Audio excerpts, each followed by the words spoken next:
Time for your real estate deal or no deal. We're in Englewood. First we tour, then you judge. Let's go.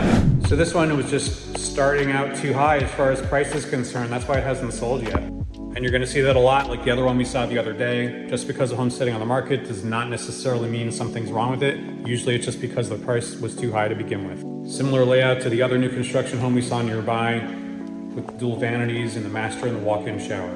And in addition to getting the right price on this, making an adjustment, I would also ask for a washer and dryer. Good size yard, you could put a fence up, not in an HOA. Okay, so what do you think about this home? Obviously, if a home's sitting on the market a long time, people are gonna be concerned. But like we just said, it's not always something necessarily wrong with it. In this particular case, they just started way too high, higher than this neighborhood supports, near the 400 range. Now it's just under 300, and now it's obviously a really good deal for a 4-bedroom, 2-bathroom home that's new construction. But I want you to be the judge. Deal or no deal, thumbs up or thumbs down. And as always, contact me or DM me and comment home in the comments if you'd like to get more tips on how to get the correct price and get a good deal in real estate.